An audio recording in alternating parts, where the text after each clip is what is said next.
You're listening to the Teach Better Talk podcast featuring expert educators eager to share progressive tactics to reach more students. Teach Better Talk is created by teachers and fueled by passion. Let's get started.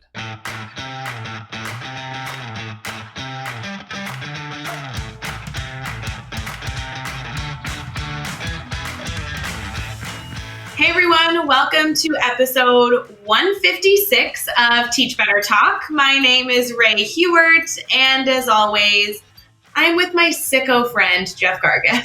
Sicko. You have been sick. You have been sick, and I told you to go to the doctor, and you wouldn't go, so now you're sicko. It was just yesterday. I didn't feel good yesterday. You don't understand. Sinuses and stuff. No, when you are sick, it throws off my entire day. You become a couch potato. You don't do your work. It's so challenging to be like your co-host. It really is. It's so hard. I actually worked quite a bit yesterday still. I did take a little bit of time to relax because I was dealing with a lot of sinus stuff and everything. I was doing a lot of cleaning over the weekend, so I think I just flared some stuff up with my allergies and whatnot. But I'm better today. I still got a little bit of it lingering, but I'm good. I mean, I worked all day today. I'm sorry I don't work enough, Ray. You're better today than you were yesterday, and you'll be better tomorrow than you were today? Yeah, you could say that. That's exactly what I'm saying. You know, it's funny. We talked a lot about self-care in this episode, so me picking on you for being sick is probably not the best strategy. That's true, yeah. Or maybe it's more that I need to take better self-care. I mean, maybe I should have taken the whole day off. I should have probably should have taken the whole day off yesterday, and I took some time to relax and chill out. We didn't podcast yesterday, which is our normal podcast nights. That gave me some time to chill. Now we're podcasting tonight. So while I could be feeling better now, you're forcing me to do this instead. I did not put this on the calendar, but we had two amazing guests tonight that we were recording with, so we definitely were not going to cancel. That's true. So before we jump into tonight, I was wondering if we could highlight someone again. We've done this a few times. I'm really liking where we just kind of pick someone and highlight an educator. And so I want to let you pick the educator this time. Oh, this is such an honor that you're letting me choose someone. Wait, I'm handing you the sword, right? Yeah, exactly. But when you say educator, I can pick any educator, right? Like classroom teacher, administrator, counselor. Yeah. Okay. Yeah. Then I want to talk about a blog I was reading earlier today from Brian Faulkner. Okay, yeah. Let's do it. So tell me about Brian Faulkner. Yes. Brian is a administrator in Illinois. He's a middle school principal.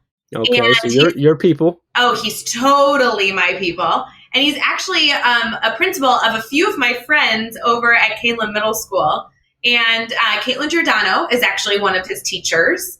Oh, okay, nice. I know. Do you know Caitlin? I don't know. I know Kate. I've heard of her. Yeah. You heard of her? Okay. She's on the team anyway. So what I really love, because I really enjoy that we have kind of this massive variety of guest bloggers, but Brian Faulkner consistently, and when I say consistently, I mean consistently, talks about how as an administrator, his role is to support his teachers' self-care. And I think that's such a cool spin. Yeah. He's done a lot of blogs for us so far. I actually know, I guess as a spoiler, I know of a few more coming out later in the next month or so, and they're still focused on this topic of how, as an administrator, can you support this awareness of mental illness, the ability to support a teacher through not feeling guilt of taking time for themselves. And I just thought that was such a great lens, because we can provide educators all the strategies to ensure that they are really trying to take care of themselves, but having people around you who support that is, I think, even better. So I'm a huge fan. Every time he has a blog out, I read it, and I just think he's doing great things for education. Yeah, definitely. Yeah, and so he's blogging pretty frequently, like you said, with us. His most recent one just came out, doing my part to end the mental health stigma. You can follow Brian on Twitter at Brian, that's BRIAN, Faulkner, which is FAULKNER 44. So Brian Faulkner 44. So make sure you connect with him. He's just a good guy to follow and be connected with. But yeah, I love like you said, like the lens that he shares these thoughts and these ideas through, I think are really important, coming from that administrator lens, to the teachers know that administrators are worried about them too. They care about you too. They want you to take care of yourself. So really cool. And that ties in really, really well with our episode This episode. It does. It worked really. It's almost as if you planned that. You know what? I didn't, but I want credit for planning that for sure. I'll give you all the credit. You got all the credit. So this episode we have Chanelle Neilson, and she is the host and the creator of the Moms Who Know podcast and the Read With You Presents podcast. She's also an author of a book called Parenting with Purpose. She also has a children's book, a series called McKay and Coco. She's a lifelong teacher. She has taught all kinds of stuff, including preschool. She also does yoga, church classes, fitness, you name it. She talks a lot about it. We dive into how she's just kind of one of these people that just does all the things and likes to do so much. But a huge focus that she just everything she does in her life is this self-care and this figuring out what matters and focusing on the things that matter. And a lot of that is yourself and being okay to take some time to yourself. And I love the crossover we talk about and that she connects with moms and teachers and the caregiver and everything like that. And I think her podcast, both of them are very, very valuable for educators and for moms, obviously. Yeah. But this is a really cool episode. I really just love her energy. She was so much fun to have on. Some really, really cool advice. I don't want to talk anymore. Ray, you want to give us any last minute things to think about? No, I'm just a fan of her work. And I do have to say, she has a really great podcasting voice. I'm a fan. Mm-hmm. She is. Yeah. Natural. Either natural or she's worked really hard on it. I guess. Either way, it's awesome. So enjoy the episode. Awesome. So with that, let's get an episode 156 with Chanelle Neilson. Hey everyone, we're going to get right back to the episode, but I wanted to make sure you had the details of what the team is continuously doing to support all of the educators that are striving to reach their students at a distance. Now, while we will continue to push out content like blogs, podcasts, free downloads, and online courses to support you, we wanted to do more. So you can meet our team live Monday, Tuesday, Wednesday, Thursday, and Friday in our private Facebook group at 7 a.m. Central, 8 a.m. Eastern for a daily drop-in. During this time, we'll be providing PD for all educators and answering your questions to make sure you feel supported. We'll meet you over in our private Facebook group. You can request to join at teachbettergroup.com or simply by searching Teach Better Team on Facebook. We'll meet you there. Now, let's get back to the episode.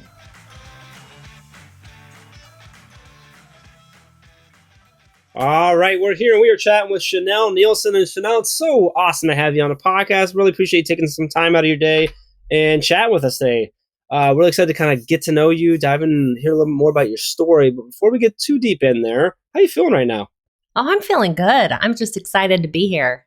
Oh, we're going to have so much fun. I already knew when I saw that you were on the list to record with, I was like, ooh, it's going to be awesome.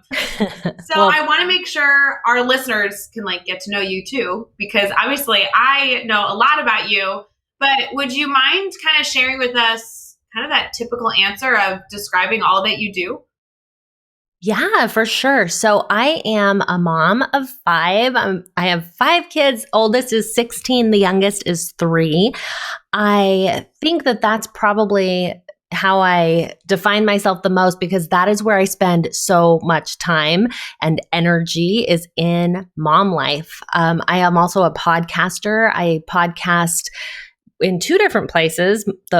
My podcast for moms, which is really just a labor of love. And then I have my education podcast, which is something that I'm passionate about as well. I love to write. I love to be outside. I live in Southern California, and just anytime I can get outside in the sunshine, I'm all about it. And I also have a thing for chocolate.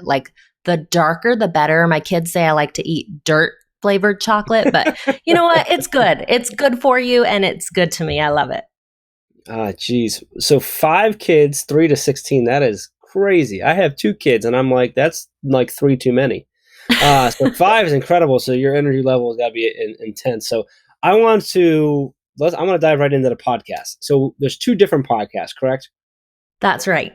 There's Moms Who Know, and then there's Read With You Presents. Yes. So let's start with the Moms Who Know. Tell us, just give us sort of the 1,000-foot view. What's the Moms to Know podcast? You said that was sort of a labor of love. What's that all about?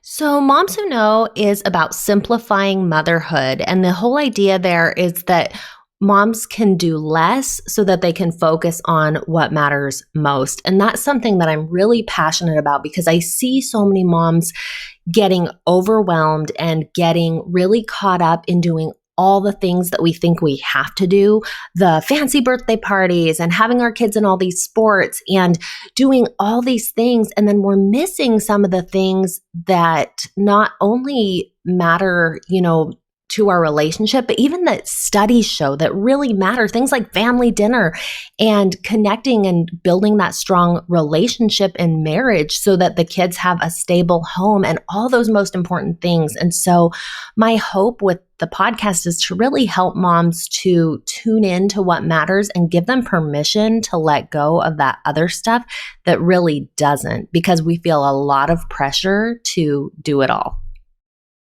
Gotcha. Wow, that's an important topic and sort of challenge that you're tackling there. And a lot of that, what you're saying, and you correct me if I'm wrong, but a lot of that, I think a lot of teachers could just take that as well and flip it to sort of teacherhood and focusing on things that matter and not doing all the things that we think that we don't need to do, or we think we need to do that we don't necessarily. I think a similar lesson. But your other one, your Read With You Presents, that is education focused then, correct?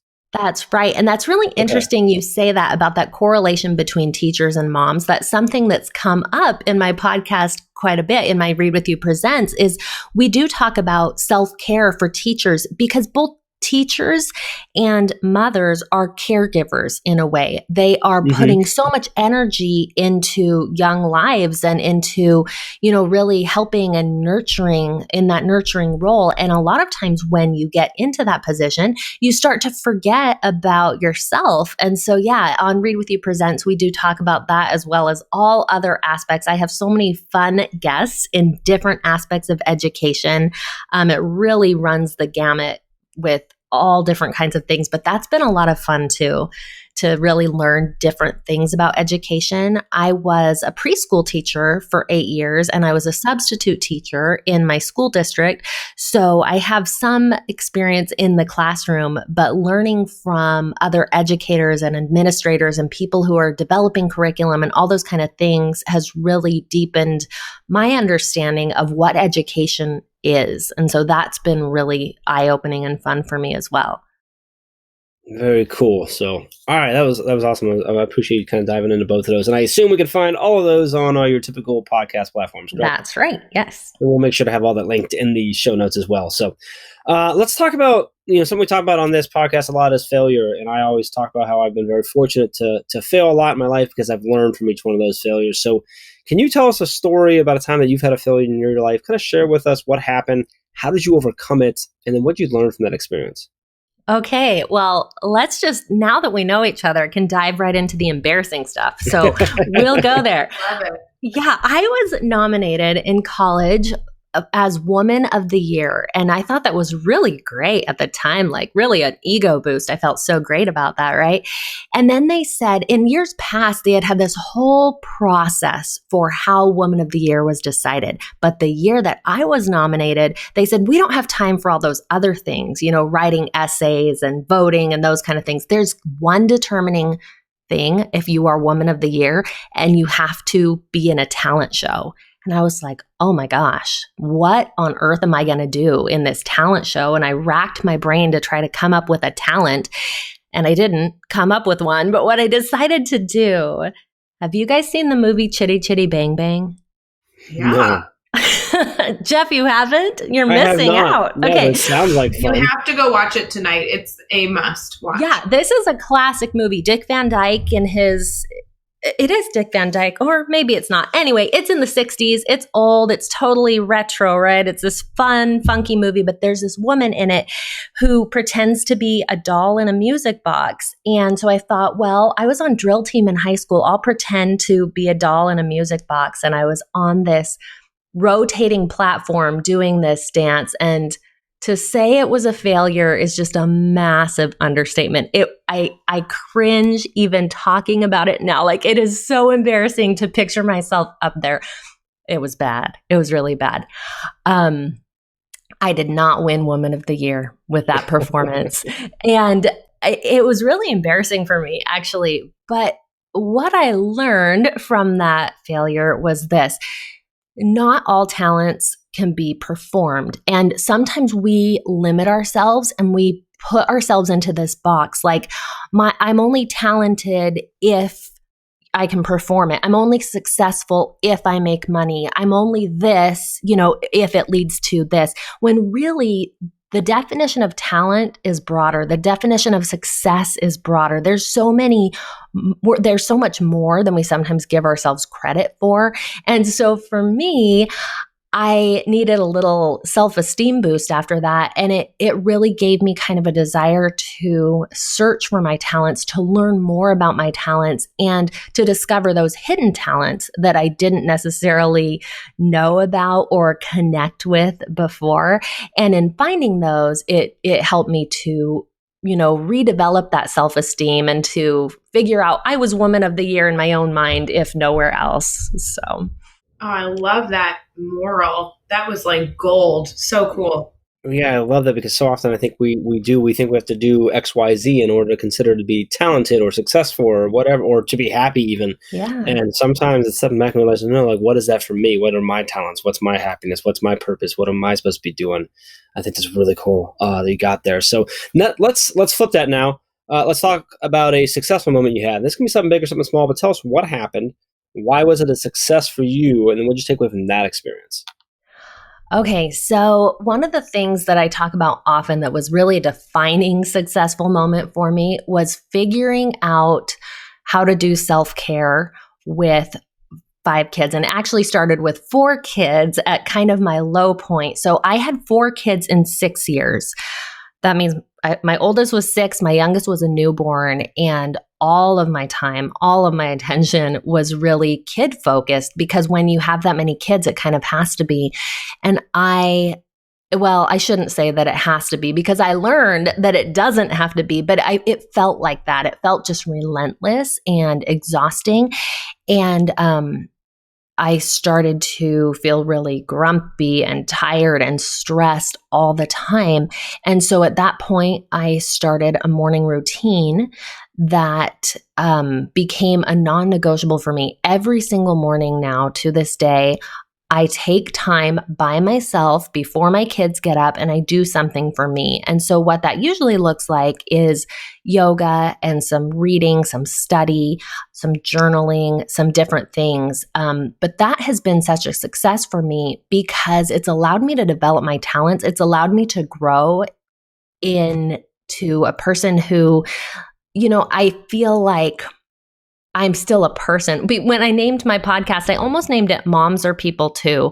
And I think you could actually expand that to teachers are people too, because that same thing goes when you're working with little people, you're just the teacher, you're just the mom, right? And to recognize you have your own needs and you're going to go and take care of those things. So that was a big success for me. Another one has just been publishing my books. That was a long time dream of mine, was to write and to have books published that I can hold in my hand, and have my one book has been translated into Chinese. That is a dream come true. So that feels like a huge success as well. Oh, it's a huge success. I mean, geez, tell us a little bit about what your books are about. Yeah, so I have 4 children's chapter books, and those are about a little boy, based on a true story, about a boy who wanted a dog, and his parents said, "No way are you getting a dog ever." And then an invisible dog shows up at his house, and they have adventures. That part's not based on a true story, but the never getting a dog part is. So that's my children's book series. And then I have a parenting book, which actually started because I was podcasting in China, and I had a successful podcast over there, and it was a parenting podcast. They thought, wow, this lady has 4 kids. She must be a really good mom. And because they had just lifted the restriction in China from having 1 kid to be able to have more. And so they thought that was just amazing that I had so many. And so, my parenting podcast was successful, and then they asked me to write a book about parenting, and I wrote that. Parenting with Purpose was translated into Chinese, and then it was translated first into Chinese, and then has since been made available in English and can be found on Amazon. So, That's awesome. Yeah. See, that's a huge accomplishment. Yeah. Multiple of them. So with everything that you're doing, I mean, geez, I actually have followed your work for some time, and I actually pull your teacher blogs quite frequently to share with our network.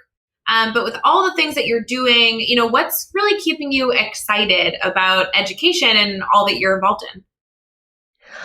I just love learning. I love new projects. I love getting excited about stuff. I am revising my book, Parents Who Know, to go with my Moms Who Know brand. It was Parenting with Purpose. I'm writing a book with my husband called Couples Who Know.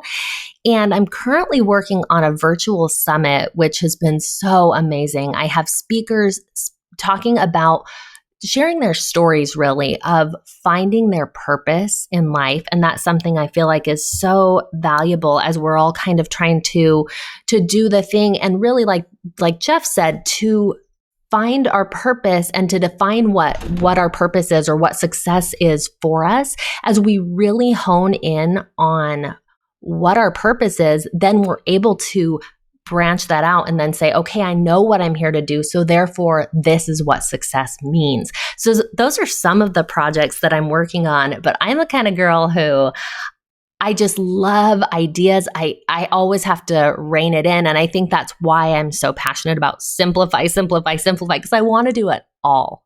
Absolutely. Oh, geez, I know how that is. Jeff also wants to do it all of the time. And he calls me, and sometimes I say yes so quickly, and we run so fast with new ideas. And sometimes I'm like, Jeff, that is too big. I can't handle it today. So do you have any dates on that virtual summit yet, or are you still figuring out those details? Yeah, that will be out early summer of 2020.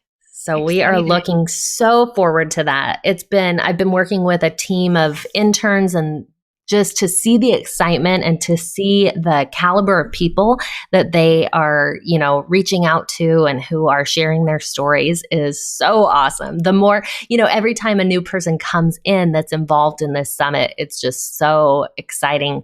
And I'm sure just, really seeing your ideas come to fruition, whether that is with a class, a plan that you had for what you're going to do with your class that day, or with a book that you're holding in your hand, or with this kind of summit, with any of it, that process of going from idea to creation to actually having it happen is just so exciting. It's so thrilling. I love that. So with everything that you're involved in, this virtual summit, your books, the blogging, the podcast, I mean, you name it, it seems like you're involved in it. What is typically your piece of advice that you might give an educator? Maybe they're new to the field, or they've been in the field for a while.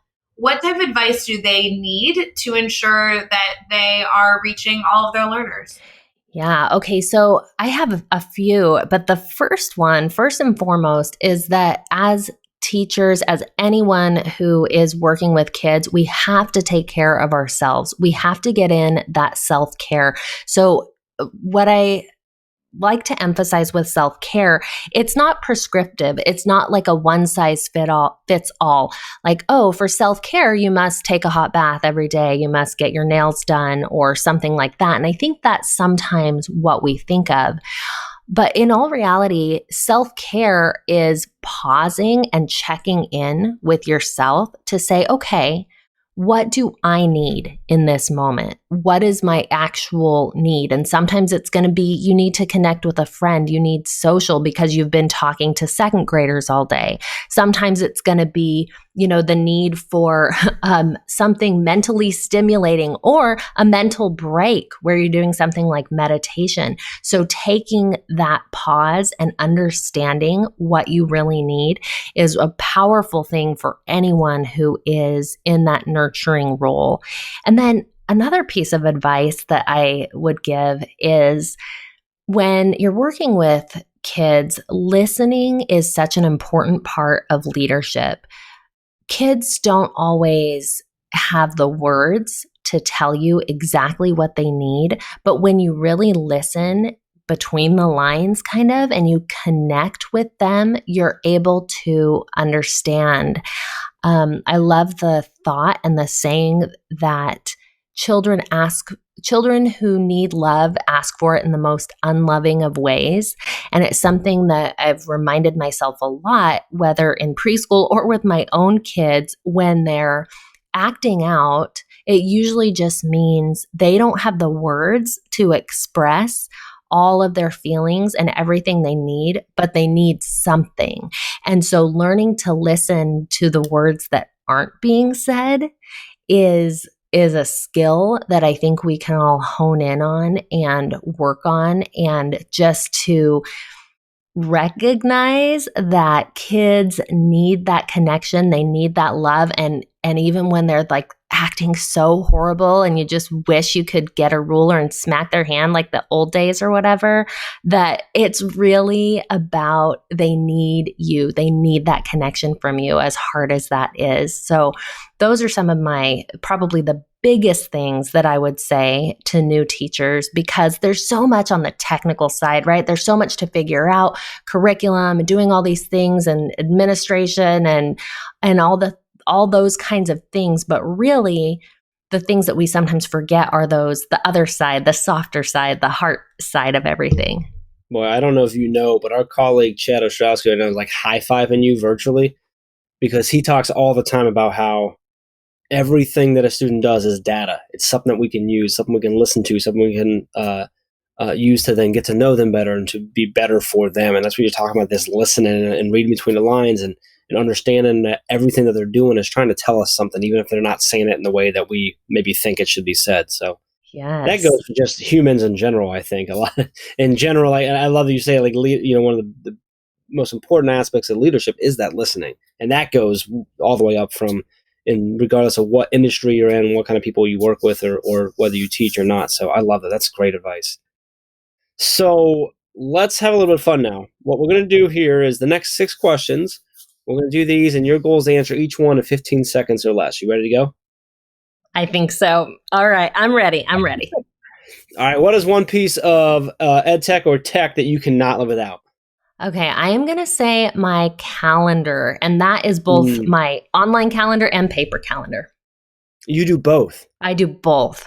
I like it. We could dive into that forever. I'm already ruining your time because now I'm curious. Do they mirror each other, or are they separated for certain things? Okay, well, I will take more than my 15 seconds on this one. So I have an online calendar because I do so much scheduling with other people, right? Because I have 2 podcasts. And so any scheduling with other people, I have my open availability where people can pop in and do a schedule. And then I have my paper planner that's for things that can be done anytime throughout the day.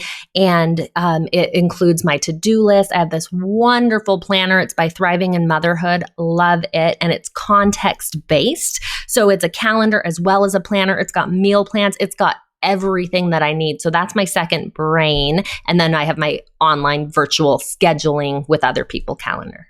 Gotcha. Very cool. Okay, back to the 15 seconds. Ready? Okay. Give us a book that you're reading right now. I am reading Where There's Hope by Elizabeth Smart. So good. And The Kids Are in Bed by Rachel Birch, about spending time building relationships with other people outside of your kids. Who's someone that we should follow on Twitter or Instagram today? Okay, I love Ralphie Jacobs for all things parenting and kid related. She is at Simply on Purpose, and Chalene Johnson is just good for everything else, lifestyle, fitness, all of it. What's a good YouTube channel or website for educators? Well, I'm going to have to go with readwithyou.org on that one. Give us a daily, weekly, or monthly routine every teacher should get into.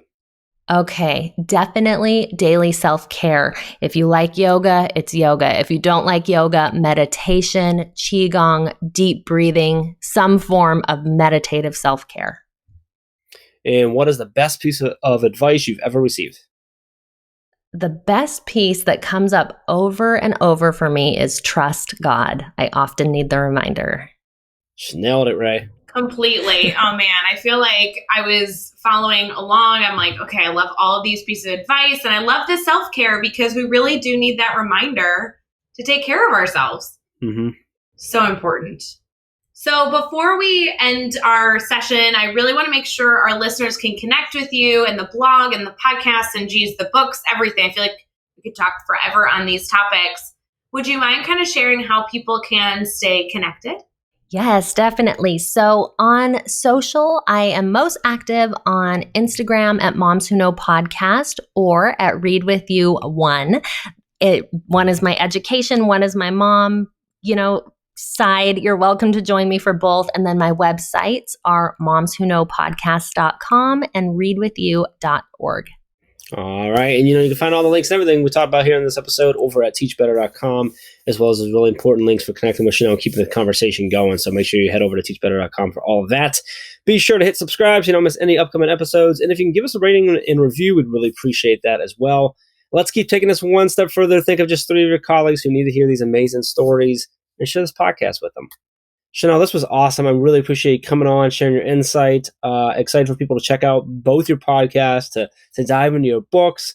Looking forward to hearing more about the summit and watching for that coming up as well, so we can share that stuff out. Just really, really appreciate you taking some time and hanging out with us. Thank you. Oh, thank you so much. It's been great to be here. And until next time, let's get out there and let's teach better.